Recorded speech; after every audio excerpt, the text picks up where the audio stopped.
ওদিকে যে জায়গাটা পড়ে আছে ওটাকে আমাদের কাজে লাগাতে হবে। অনেকদিন ধরে ওখানে কিছুই হচ্ছে না। ম্যাডাম ম্যাডাম ম্যাডাম ম্যাডাম কি করছো তোমরা? কি করছো? ওঠো ওঠো ওঠো, কি করছো? কি হয়েছে? ম্যাডাম, আমি আপনাকে কিছু বলতে চাই। হ্যাঁ বলো। ম্যাডাম, আসলে আমার বোন শহরে গিয়ে পড়াশোনা করতে চায়। তুই তুই বল না। হ্যাঁ ম্যাডাম, আমি শহরে গিয়ে ভালো কোনো কলেজে অ্যাডমিশন নিয়ে পড়াশোনা করতে চাই। আমার এক বন্ধু শহরের কলেজে পড়ে, ও আমাকে বলছিল আমাকেও পড়াশোনা করতে। আমি ভালোভাবে পড়াশোনা করে ভালো জব করতে চাই আর নিজের ভবিষ্যৎও করতে চাই।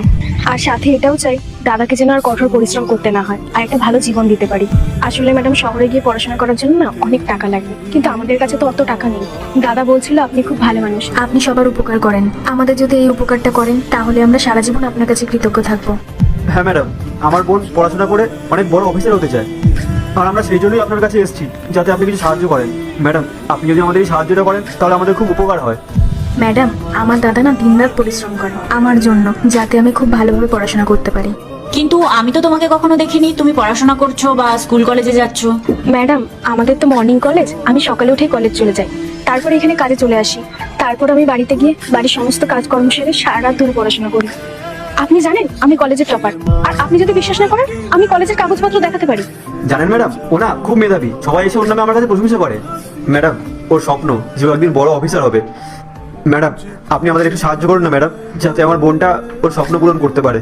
আচ্ছা, তোমার বোন যদি শহরে চলে যায় তাহলে তুমি এখানে একা একা কি করবে? কি করে তুমি এত কাজ করবে? রান্না করা, ঘরের কাজ করা, তারপরে আবার এখানে কাজ করা, এত কিছু তুমি একা হাতে সামলাতে পারবে? ম্যাডাম, আমি সবকিছু সামলে নেবো ম্যাডাম, আমি সব সহ্য করতে রাজি আছি। আমি যেভাবেই হোক আমার বোনের এই স্বপ্নটা পূরণ করতে চাই। আপনি জানেন ম্যাডাম, আমাদের বাবা মা চলে যাওয়ার পর এই বোনটা সবসময় আমার পাশে ছিল, ও সবসময় আমার খেয়াল রাখতো। আর ম্যাডাম, আমিও চাই যে ও বড় একটা অফিসার হোক, ওর ভালো করে বিয়ে হোক আর নতুন করে জীবন শুরু করুক। আমি চাই যে ও সবসময় ভালো থাকে, আর ওর এই খুশির জন্য আমি যে কোনো কিছু সহ্য করতে রাজি আছি ম্যাডাম। আর এই সব কিছুর জন্যই আমরা আপনার কাছে সাহায্য চাইছি ম্যাডাম। ম্যাডাম, ও আমার দাদা হয়েও আমার মা বাবার কমতি কখনো অনুভব করতে দেয়নি। ম্যাডাম, আপনি জানেন ওর স্বপ্ন ছিল ও একটা বড় কোম্পানিতে কাজ করবে, কিন্তু মা বাবা চলে যাওয়ার পর থেকে ওর ঘাড়ে সমস্ত বোঝা চলে আসে। এখানেও এত কষ্ট করে মজদুরের কাজ করে যাতে আমি আমার স্বপ্নটা পূরণ করতে পারি।